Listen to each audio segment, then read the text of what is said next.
Afghanistan's border with Iran. These remote mountain passes give cover to thousands of smugglers, and they've become a pipeline for weaponry funneled to the Taliban from Iran. The Afghan border with Iran is almost 1,000 kilometers long, and it's incredibly difficult to police. Just behind me, through that mountain pass, is one of the main smuggling routes into Afghanistan. It's less than 10 kilometers from the official border crossing, and it's becoming a lifeline for the Taliban. The international community has often claimed that the Iranians are supporting the Taliban, but it's extremely difficult to track down the evidence. The Afghans aren't comfortable talking about arms smuggling publicly, but they have been filming it. These images are from the Afghan police's video evidence file of weapons they say they've intercepted on their way to the Taliban. This is the first time they've ever been shown.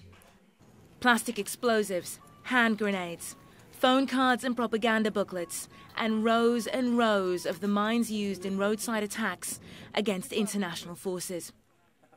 They all display serial numbers in Persian. Proof, say Afghan police sources, that they came from Iran's state-run weapons factories. According to Afghan government internal reports, over the last 12 months, 10.5 tons of weaponry was intercepted coming across the border. 60% of the arms, they say, came directly from the Iranian government.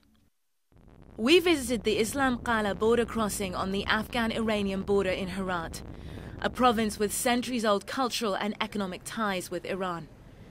Just this month, in one of their largest hauls to date, authorities here claim to have intercepted over 1.5 tons of weaponry. And there's no way of knowing exactly how many smugglers are slipping through the authorities' net. Every 10 days, intercepted weapons are sent to the Ministry of Defense in Kabul as evidence. But the containers storing them are never empty for long. So where are those from? Where is this from? Iran. This is Iranian? What is it? So it's mortar 120 mm. How does he know it's Iranian? Are there any markings on it?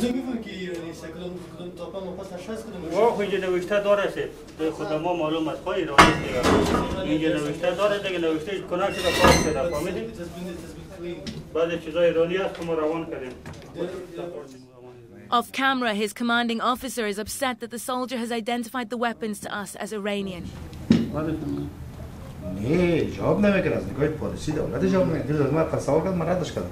The Afghan authorities are clearly nervous about making direct accusations against Iran.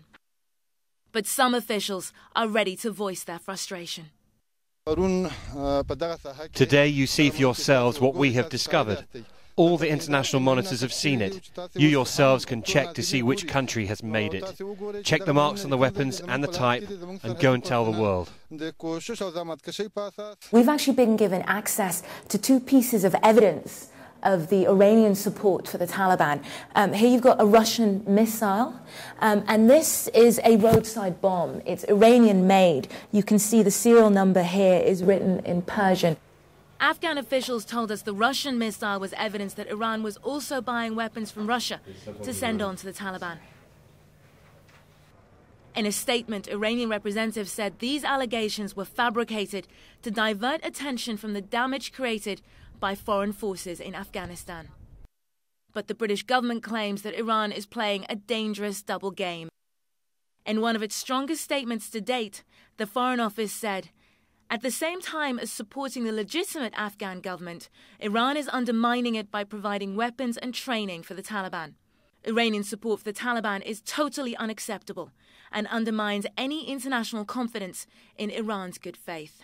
It's not the behavior of a responsible neighbor.